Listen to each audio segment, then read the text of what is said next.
स्वागत है दोस्तों। आज के इस वीडियो में हम आपका एक चैप्टर है धर्म, धर्म और दंड। तो आज हम इसका थर्ड लेक्चर देखेंगे और थर्ड लेक्चर में हम काफी डिटेल में दंड को समझेंगे। देखिए दोस्तों, धर्म को हमने समझ लिया, धर्म को समझ लिया और आज के इस वीडियो में हम दंड को काफी डिटेल में कवर करेंगे। प्लीज वीडियो में एंड तक बने रहना, एंड तक देखोगे वीडियो तभी आपको सारी बातें क्लियर होंगी। आई होप आप वीडियो में एंड तक बने रहें। देखो दोस्तों, जो प्राचीन भारत था उस समय धर्म, धर्म और दंड इन्हीं के विचार बहुत ज्यादा प्रमुख थे और इन्हीं के द्वारा, इन्हीं का प्रयोग करते हुए एक राज्य को चलाया जाता था। इसलिए हम इनको पढ़ रहे हैं और आज हम दंड को पढ़ेंगे। दंड का क्या विचार था, इसे हम कौटिल्य, मनु और शुक्र के द्वारा जो हमें दंड के बारे में जानकारी दी गई है, इनको इनके इन तीनों के कॉन्टेक्स्ट में हम इसको कवर करेंगे। देखिए, उससे पहले आगे बढ़ने से पहले कौटिल्य के बारे में मैं आपको थोड़ा बताऊं तो कौटिल्य जो चंद्रगुप्त मौर्य थे उनके प्रधानमंत्री थे। ठीक है, मौर्य साम्राज्य में ये प्रधानमंत्री रहे थे चंद्रगुप्त मौर्य के। ठीक है, इनका नाम विष्णुगुप्त भी रहा है, चाणक्य नाम से भी कौटिल्य को जाना जाता है। और इन्होंने एक किताब लिखी है जिसका नाम है अर्थशास्त्र। क्या नाम है? अर्थशास्त्र। हालांकि नाम अर्थशास्त्र है इनकी किताब का, लेकिन हमें इनकी किताब जानकारी देती है राजनीति शास्त्र की। ध्यान रखना। ठीक है, अर्थशास्त्र का मतलब यहाँ पर इंग्लिश का इकोनॉमी नहीं होगा। ठीक है, ये इको नहीं है, ये है पॉलिटिकल। नाम इनका अर्थशास्त्र है। और अब मनु कौन थे? तो फ्रेंड्स, अगर हम मनु की बात करें तो मनु को हम मनुस्मृति के लेखक के रूप में जानते हैं। ठीक है, मनुस्मृति एक धार्मिक किताब रही है ना भारत की, इसे अंबेडकर जी ने जला भी दिया था। तो उसके लेखक के रूप में हम मनु को जानते हैं। ठीक है, एक लेखक के रूप में। और इनके अलावा आप इन्हें बस इतना ही समझिए कि मनु एक प्राचीन टाइम के एक व्यक्ति थे, एक विचारक के तौर पर आप इन्हें समझ सकते हैं। आगे के सेमेस्टर वगैरह में या दूसरे सब्जेक्ट जब आपको इंडियन पॉलिटिकल थॉट वगैरह वगैरह के मिलेंगे तो आप मनु को काफी डिटेल में कवर करेंगे, मनुस्मृति को काफी डिटेल में समझेंगे। यहाँ ठीक है, कौटिल्य समझ में आ गए, मनु हल्का सा आपने समझ लिया। शुक्र की बात करें तो शुक्र भी मनु के टाइम पीरियड के आसपास ही थे। ये प्राचीन टाइम की बात हो रही है। ठीक है, प्राचीन काल जैसे कौटिल्य हमें कब मिलते हैं? जब चंद्रगुप्त मौर्य का साम्राज्य था, उस काल के माने जाते हैं, लगभग आज से 2000 साल पहले। ठीक है, मनु आज से लगभग आप 2300 2400 या 2200 साल पहले समझ लो, तुम उस टाइम के मनु थे और उसी के आसपास शुक्र भी थे। शुक्र ने मनु के बहुत सारे विचारों का विरोध भी किया है। तो यहां तक आपको इन तीनों के बारे में हल्की जानकारी मिल गई। अब हम दंड को समझते हैं। प्राचीन भारतीय समाज एवं राजनीतिक व्यवस्था में दंड धर्म की ही तरह, धर्म की ही भांति एक महत्वपूर्ण पहलू था, क्योंकि समाज में सदाचार, अच्छा आचार या अच्छा व्यवहार और न्याय की स्थापना के लिए दंड का प्रावधान आवश्यक माना जाता था। अब दंड के विषय में प्राचीन विचारकों के अलग अलग मत हैं, जो इस प्रकार हैं। अभी हम एक एक करके इन तीनों को समझेंगे। अब उससे पहले आप दंड को समझिए। देखो, शॉर्ट में समझो, जमीनी स्तर पर दंड का क्या मतलब है उसको समझो। दंड मतलब है सिंपल यार, पनिशमेंट। क्या है? पनिशमेंट। अगर आप कुछ करते हो तो आपको सरकार क्या देती है? पनिश करती है, पनिशमेंट देती है। तो दंड का मतलब पनिशमेंट है। ठीक है, अब आपको समझ में आया होगा दंड का मतलब क्या है? सजा देना। अब दंड का ये जमीनी स्तर पर आज के टाइम पर आसान भाषा में समझाने के लिए यही एक अच्छा तरीका है, लेकिन फिर भी अभी हम काफी डिटेल में कवर करेंगे। और आप ये इसी कॉन्टेक्स्ट में समझो दंड को। ठीक है, दंड दंड एक ऐसा तरीका है जिसके द्वारा समाज में सदाचार वगैरह बनाया जा सकता है। भाई देखो, दंड की धमकी देती है ना सरकार की, अगर आप कुछ गलती करोगे, नियम तोड़ोगे तो हम आपको दंड देंगे, पनिश करेंगे। और दंड के कारण ही लोग सदाचार में रहते हैं, लड़ाई नहीं करते हैं। ठीक है, न्याय की स्थापना होती है। तो इसीलिए दंड का प्रयोग प्राचीन भारत के समाज में होता था। अब इसको हम एक एक दार्शनिक के द्वारा जो जो मत दिया गया है, स्पेशली कौटिल्य के द्वारा पहला, इनको समझते हैं। तो कौटिल्य के अकॉर्डिंग दंड क्या है इसको समझ लेते हैं। कौटिल्य ने न्यायिक व्यवस्था के साथ साथ दंड व्यवस्था पर भी चर्चा की है। दंड को लेकर कौटिल्य ने इस बात पर जोर दिया है कि राजा द्वारा प्रजा को सही रास्ते पर राजा लाने के लिए दिया गया दंड ना तो जरूरत और औचित्य से ज्यादा होना चाहिए और ना ही कम। राजा को सोच समझकर उचित दंड का निर्णय करना चाहिए। अब कौटिल्य ने दंड को लेकर कहा है कि जो राजा है, दंड को लेकर कुछ बातें कही हैं, जिसमें कौटिल्य ने कहा कि दंड के द्वारा जो राजा है, जो किंग है, वो समाज में व्यवस्था बनाए रखता है। ठीक है, समाज को, प्रजा को सही रास्ते पर लाने के लिए वो दंड का प्रयोग करता है। और ये कौटिल्य उसको सलाह भी देते हैं कि राजा जिस दंड का, जिस पनिशमेंट का प्रयोग कर रहा है, वो ना तो कम हो, ना ही ज्यादा हो हद से। ठीक है, वो एक लिमिट में होना चाहिए, कम भी नहीं होना चाहिए, ज्यादा भी नहीं होना चाहिए। जो उचित लगे राजा को, वो राजा को सोच समझकर फिर उसे दंड, व्यक्ति वगैरह जो भी है पर उसे दंड देना चाहिए। ठीक है, मतलब शॉर्ट में कहा जाए तो कौटिल्य कहते हैं कि राजा को सोच समझकर दंड के लिए निर्णय लेना चाहिए कि किस व्यक्ति को किस अपराध के लिए कितना दंड मिलना चाहिए। हालांकि नियम वगैरह भी थे। कौटिल्य दंड के बारे में समानता के सिद्धांत का पालन नहीं करते हैं। इस संबंध में महिलाओं की और बच्चों की कमजोर स्थिति को ध्यान में रखते हुए उन्होंने उनके लिए अपेक्षाकृत कम दंड की व्यवस्था की है। इस संबंध में वर्ण व्यवस्था के आधार पर भेदभाव भी किया गया है। देखो दोस्तों, कौटिल्य ना समानता के सिद्धांत को दंड के कॉन्टेक्स्ट में लागू नहीं करते। ठीक है, जो दंड का विचार है पनिशमेंट का, उसे समान रूप से लागू नहीं करते। मतलब जैसे कि महिलाएं हैं, बच्चे हैं, वो कमजोर होते हैं थोड़े, तो उन्हें, सॉरी अब मैं महिलाओं को कमजोर नहीं कह सकता, आई एम रियली सॉरी, मुंह से निकल गया। हाँ, जो बच्चे हैं वो थोड़े कमजोर है, लेकिन फिर भी महिलाओं की जो स्थिति थी उस समय पहले कमजोर मानी जाती थी। तो इनकी स्थिति को देखते हुए, ध्यान में रखते हुए इनको कम, अपेक्षाकृत कम दंड देने की बात या व्यवस्था की गई है। ठीक है, और इसके अलावा कौटिल्य ने वर्ण व्यवस्था के आधार पर भी दंड के मामले में अलग अलग दंड की, अलग अलग पनिशमेंट की बात की है। देखो क्या था, जैसे जैसे कि शूद्र थे, वैश्य थे, क्षत्रिय थे, फिर सबसे ऊपर ब्राह्मण थे। तो जो सबसे ऊपर जो ब्राह्मण थे, क्षत्रिय थे, फिर नीचे, फिर वैश्य और फिर शूद्र, ये जो क्रम था वर्ण व्यवस्था का, इसमें क्रम के हिसाब से सजा दी जाती थी। जिसका पद जितना छोटा उसे उतना कड़ा अपराध, उस मतलब उसे उतना कड़ा दंड दिया जाता था।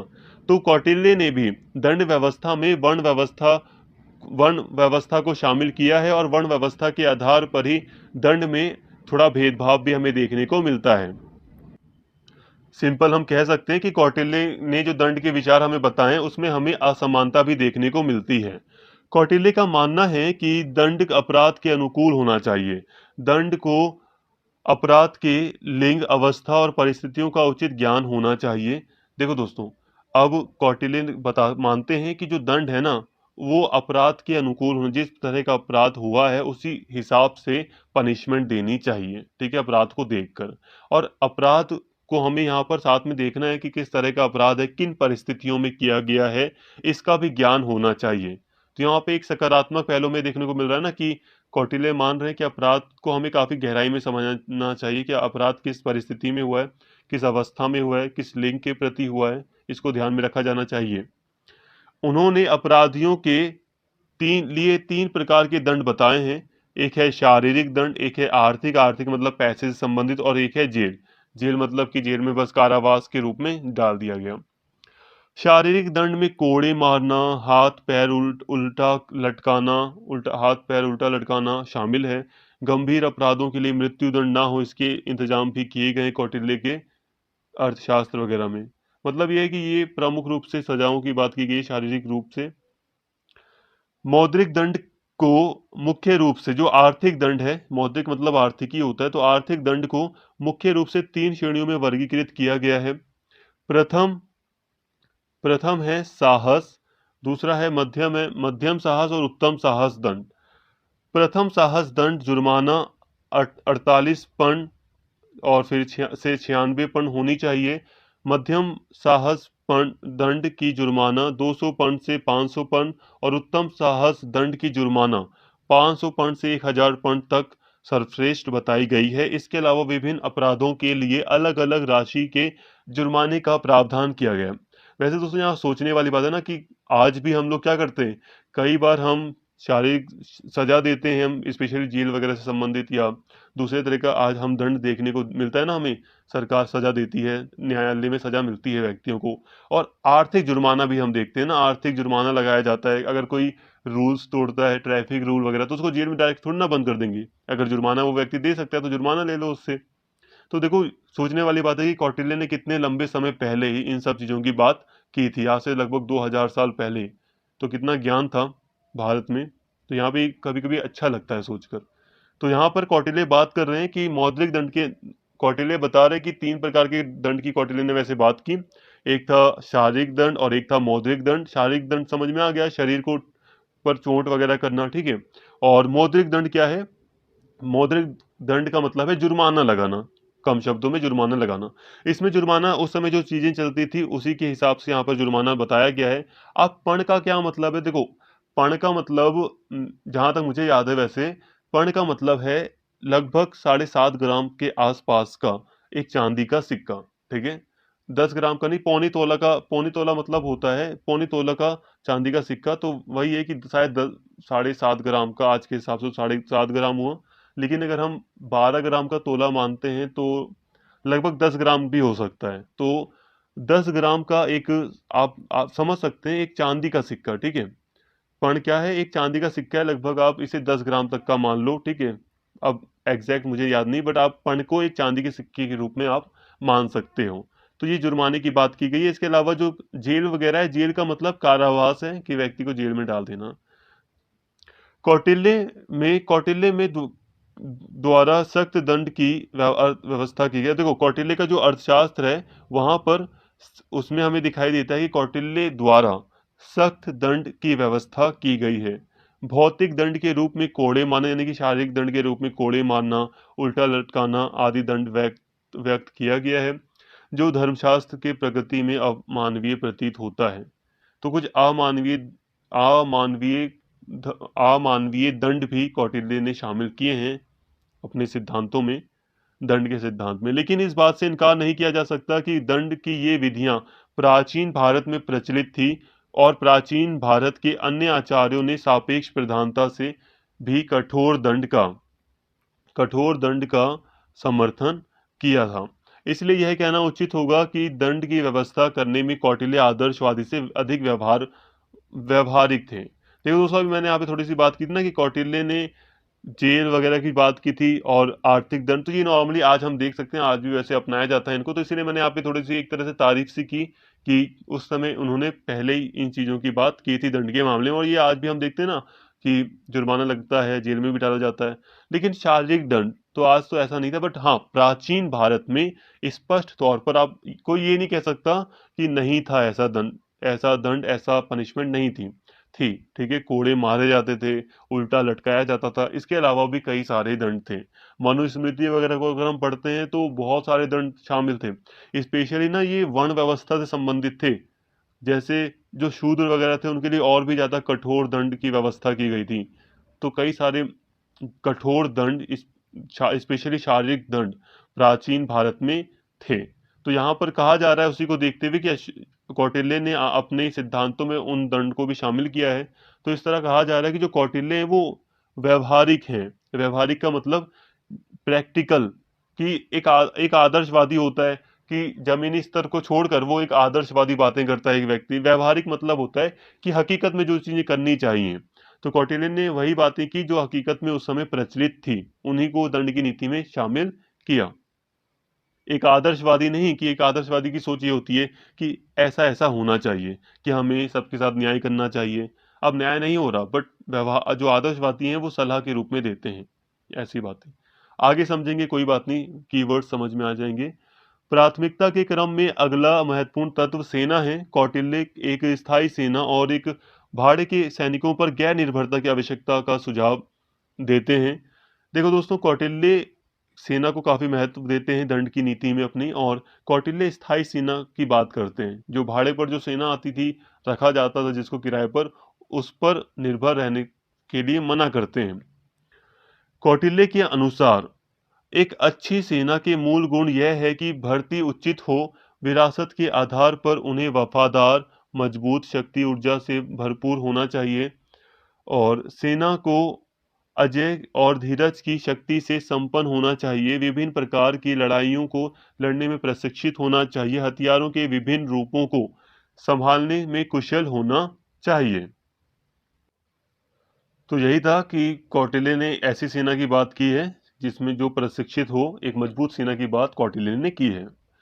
सेना को राज्य में अस्थिरता की कोई स्थिति नहीं आने देना चाहिए। कौटिल्य का विचार है कि सेना को राज्य में अस्थिरता मतलब समझ रहे हैं ना, जैसे कि कई बार, मतलब जैसे कि अभी राजनीतिक व्यवस्था हो चल रही है भारत में, वो क्या है? स्थिर है। अस्थिर का मतलब जब गृह युद्ध वगैरह की समस्या पैदा हो जाए तो वो अस्थिर चीजें होती हैं। तो वैसी स्थिति पैदा नहीं होने देनी चाहिए सेना को। बल्कि आपदाओं के समय राजा के दुख को साझा करने के लिए तैयार रहना चाहिए। उन्होंने यह भी उल्लेख किया कि सेना के जवानों को अच्छी तरह से भुगतान किया जाना चाहिए और परिवारों की देखभाल की जानी चाहिए ताकि सैनिक युद्ध के दौरान अपने भविष्य के बारे में चिंतित ना हों।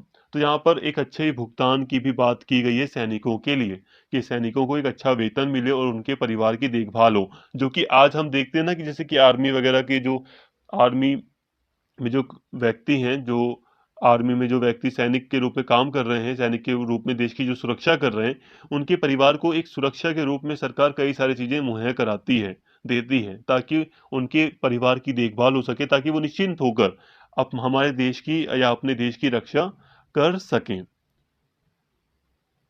सैनिकों को देश के लिए मरने के लिए तैयार रहना चाहिए, लेकिन राजा को भी यह पता लगाना चाहिए कि वे सही प्रकार के हथियारों से अच्छी तरह से सुसज्जित हैं और उन्हें खुश और वफादार रखने के लिए जो कुछ भी आवश्यक है प्रदान किया जाना चाहिए। मतलब एक मजबूत सेना पर कौटिल्य ने बल दिया, लेकिन कौटिल्य ने यहाँ पर राज्य के और या राजा के दायित्वों को भी ध्यान में रखा कि एक मजबूत सेना तभी अच्छे से काम कर पाएगी जब उसके पास अच्छा हथियार होगा। तो राजा को ध्यान देना चाहिए कि सारे इक्विपमेंट्स हमारी सेना के पास हैं या नहीं, और सेना को संतुष्टि के लिए जो चीजें चाहिए वो राजा को प्रदान करनी चाहिए। एक अच्छा वेतन देना चाहिए सबसे पहले। तो ये सारी चीजें हैं। भारतीय दार्शनिक मानव जीवन में राक्षसी प्रवृत्तियों की प्रबलता को स्वीकार करते हैं। बेकार राक्षसी मतलब जो बुरी प्रवृत्तियां हैं, आदतें हैं, उनको स्वीकार करते हैं और इसीलिए दंड की शक्ति को उनके द्वारा बहुत महत्व दिया गया है।